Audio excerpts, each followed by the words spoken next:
Hi, I'm Lance Tailfeathers. On this edition of the Buffalo Journal, we go to the first ever North American Indigenous Games held this past summer. The Games were a show of sports and culture. Also in this edition of the Buffalo Journal, being an honorary chief of the blood tribe is a position held with high esteem. The Kainai Chieftainship is an elite group with princes, politicians, and influential friends. Recently, they took in more members, and we covered that event.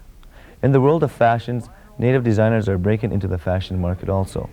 Recently, we visited Native designers Gerri Manyfingers and Carol Starlight. But first, the life of a rodeo clown is no laughing matter, but through his antics, the crowd can laugh. The Buffalo Journal's Hank Shade has this story from the Sarcee Rodeo. This is the exciting world of Indian rodeo. These athletes compete in events that require skill and timing, like calf roping and steer wrestling. And in events that require a lot of strength and courage, like bareback bronc riding, saddle bronc riding, and bull riding. Of all the rodeo athletes, the rodeo bullfighter has the most dangerous job. Here's one of the finest native bullfighters around. He's Richard Biche of the Sarcee Nation. Although his occupation requires him to wear gaudy clothing and face paint, Richard's job is deadly serious. After a bull rider has dismounted or has been bucked off, he is usually momentarily unable to escape the raging bull. This is when Richard Biche's job begins. Relying on his instincts, he must move in between the fallen rider and the bull and actually make himself a target for the bull.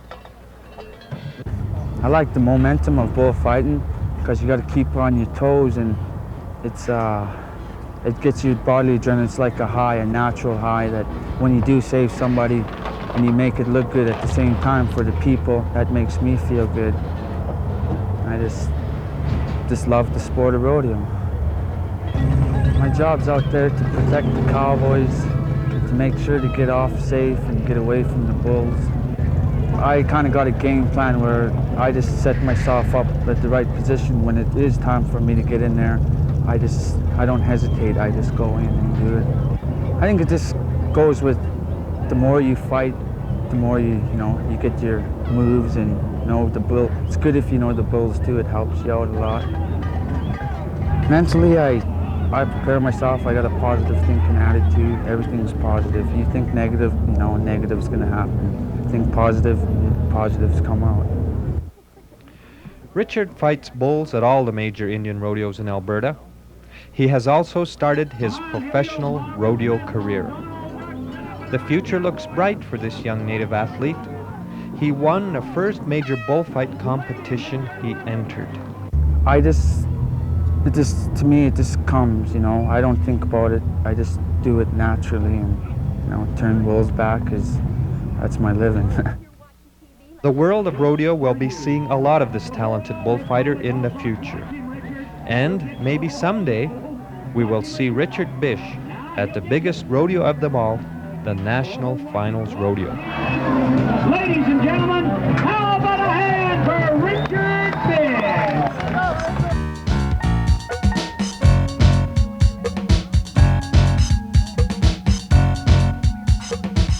Coming up on the Buffalo Journal, Indigenous Games.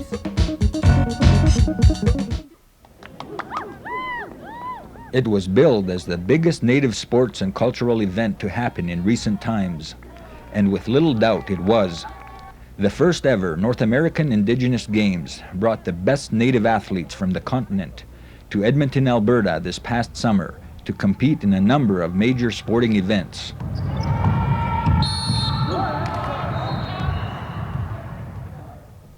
What started as a dream several years ago to someday have an Indian Olympic Games materialized with the help of many. It was like a dream come true, and many native athletes lived it for nearly a week. One of the key organizers of the Games, John Fletcher, put it this way. The dream is that we could get our young people together in a common ground like this place here in Edmonton and to hold sports from the ages 13 to 18, and then the open division from 19 up.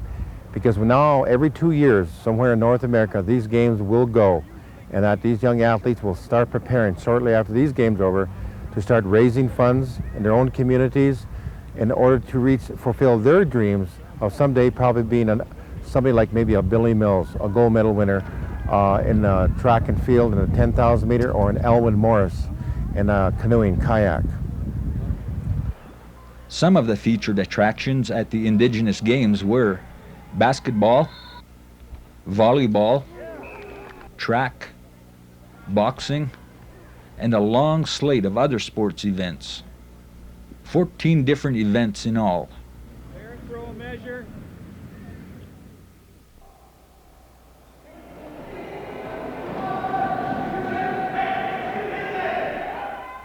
Some of the events that the athletes competed in were traditional Indigenous sports, such as the lacrosse. The game of lacrosse was a traditional sport of the Mohawks and other eastern tribes. Today, one of the most popular sports in Canada is based on this native sport. Hockey grew out of lacrosse. The Indigenous Games not only brought the best young native athletes, it also brought some of the old athletes, like Billy Mills, 1964 Olympic gold medalist, who was one of the all-time great runners. Very quickly, I grew up on the Pine Ridge Indian Reservation. I'm Lakota, Ogallala Sioux Indian. I was orphaned as a youngster. My mom died when I was 7, my dad when I was 12. I went off to the Indian boarding schools. There I got involved in sports, almost overnight, traveling to 56 different countries, roughly a half a dozen times around the world, participating in distance races. I was fortunate enough to win the gold medal at the Olympic Games in 1964, being the only person North, South, Central America to win that event. Also considered one of the great upsets in Olympic sports, which gave me longevity. I had a world record, 7 American records, but again, which I said earlier, what I took from the Olympic Games was that pursuit of excellence. And being orphaned, being native, the sports world also has given me an opportunity to work with other native people, Indigenous people, not only in North and South America, but to an extent throughout the world. All right, traditional dancing. Notice, each dancer has their own unique style of dancing. The Indigenous Games also brought together cultural activities from the many native tribes throughout North America, including the Pueblos from New Mexico, the Haidas from the western coast, the Métis from the plains, and many others.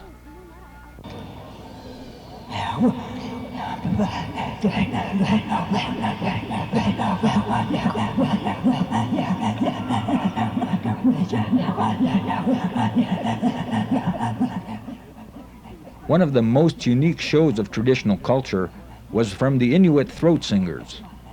During the long, cold winter nights in the Arctic regions, the native people would participate in this game, the objective being to outstare the opponent by looking directly into their eyes and singing from deep within the throat. Whoever laughed first would lose. It makes for very interesting native music.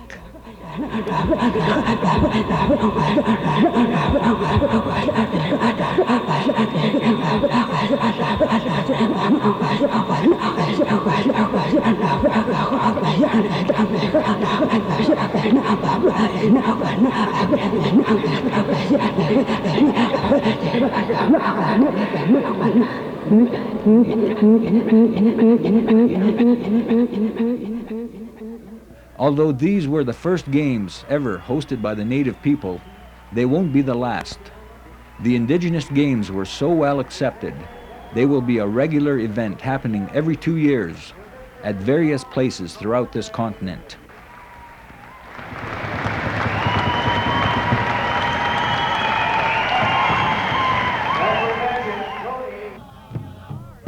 Native fashions have been around for centuries.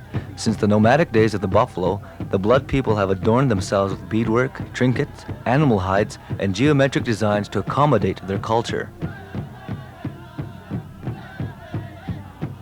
It wasn't until a few years ago that two-blood Indian women decided to entwine their colorful history with today's contemporary clothing style.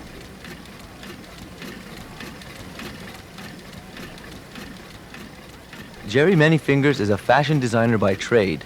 She initially got her start out of necessity, sewing clothes for her 5 growing boys. She became skilled in the art form and started making her own designs. Friends liked what Gerri was doing and asked her to make clothes for them and encouraged her to pursue the fashion business. As a young child, I sewed quite a bit at home. My mother taught me how to sew and that. And later on, I really liked clothes, so I made my own clothes and custom sewed clothes for neighbors and friends. Later on, I thought I would be different. While I was still working at the Blood Tribe Administration, I started designing for myself, and a friend of mine asked me if I could have a fashion show at the college and show some of my clothes. And from there, I started selling clothes. I was asked to go up to the university, so I went up to the university, and I got some orders there too, so I just started from there.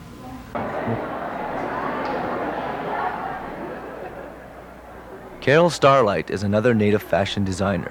She got interested in working with clothing designs in 1983. Carol then started designing her own fashions and went into 2 years of schooling in design. It was here that she decided to make it a career. Okay, just how did you get started in the fashion business? My mother bought me a sewing machine one year for Christmas, and it sat for a year.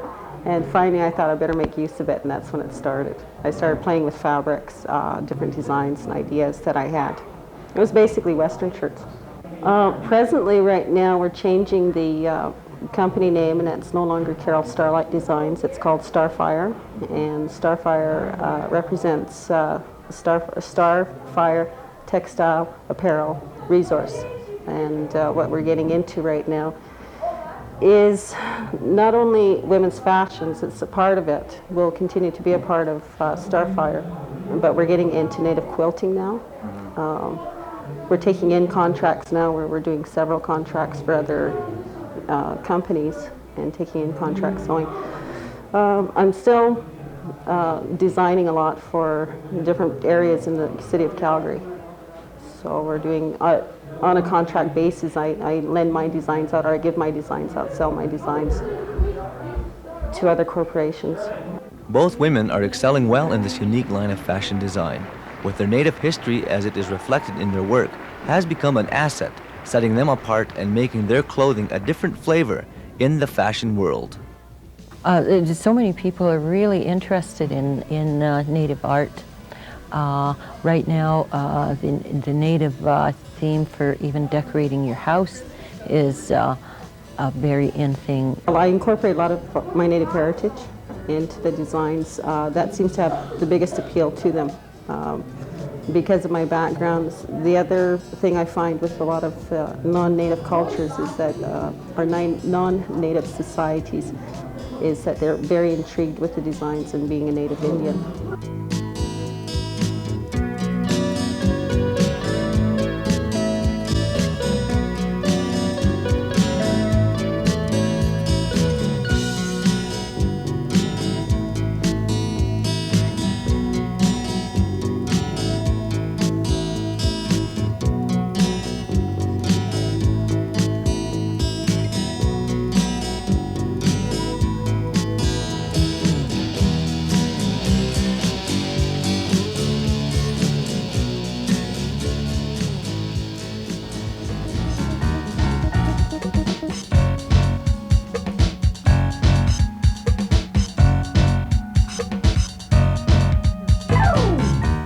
Coming up next on the Buffalo Journal, Friends of the Bloods.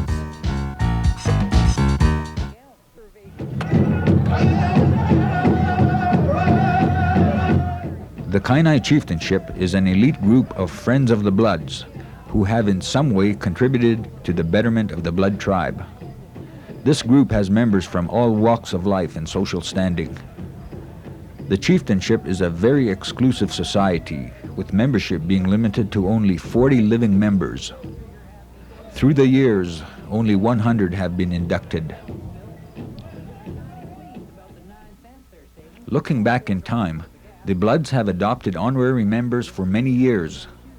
In 1919, the first white man was made an honorary blood chieftain. This tradition was carried on, and in 1949, the Kainai Chieftainship was made an official body. The Reverend Canon Middleton took the initial move with the help of blood chief shot on both sides. Through the decades, the chieftainship has helped the tribe grow socially, economically, and politically. Many famous personalities are members.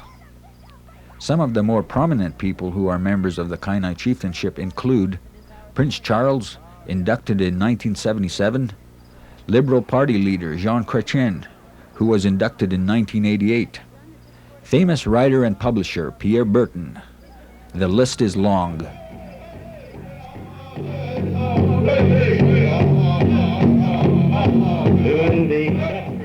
This past summer, the Kainai Chieftainship inducted 2 new members to its society to bring the present membership to 38.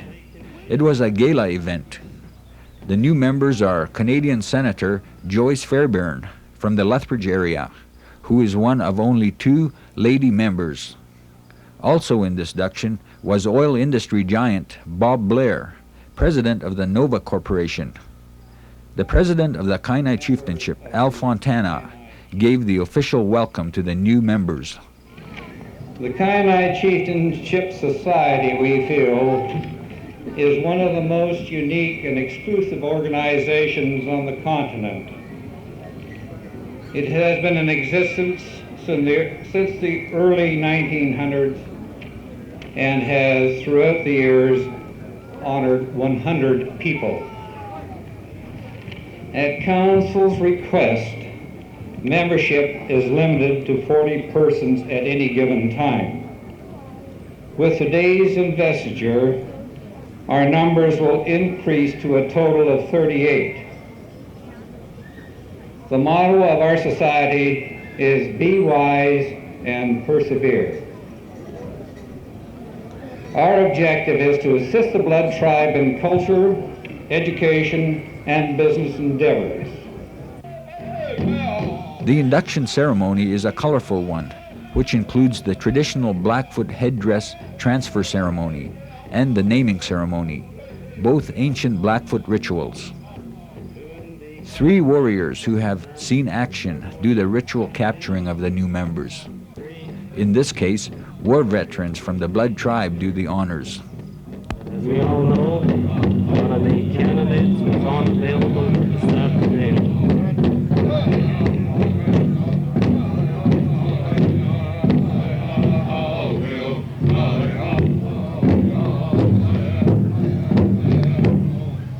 When the new candidate is captured, they are painted with sacred ochre paint by elders. They are then given the eagle bonnet ceremonially.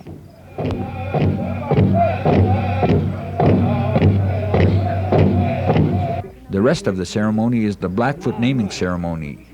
The new members are given the Blackfoot names Morning Bird Woman for Senator Joyce Fairbairn and Iron Horse for Bob Blair.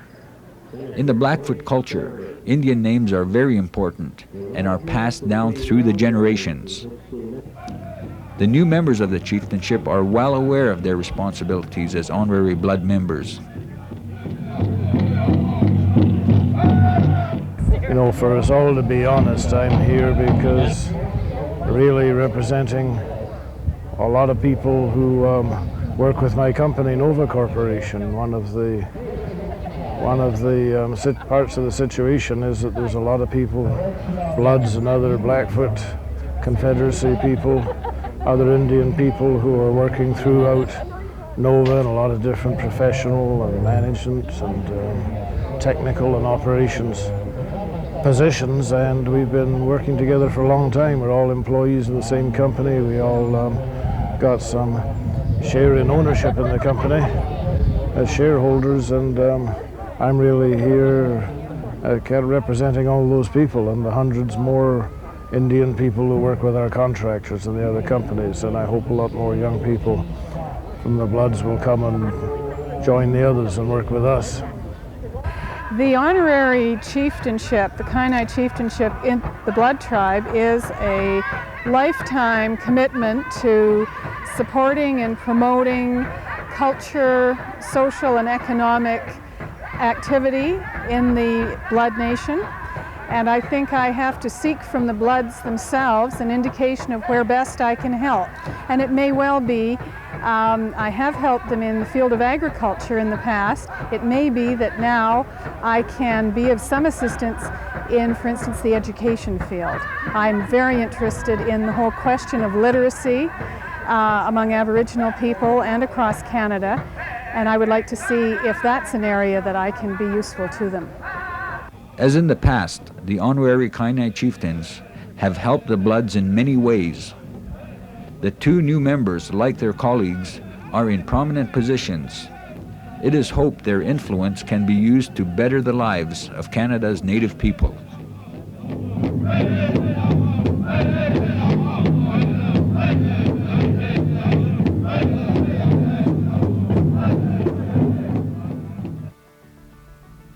Last time on the program, we asked you this question. What significant event caused the eventual demise of the Plains Indian lifestyle? The North American buffalo was the mainstay of life for the Plains Indian since the beginning of time. In the 1880s and 90s, buffalo hunters killed off millions of buffalo. Their hides were used throughout the world for industrial belts. This caused starvation and suffering among the native people. When the buffalo died, the Plains lifestyle nearly died with it. The trivia question this time around is this: what contemporary native politician altered the course of Canadian politics by blocking passage of an infamous accord? We'll have the answer for you next time. That is it for this edition of the Buffalo Journal. We hope that you've enjoyed it. I'm Lance Tailfeathers. Bye for now.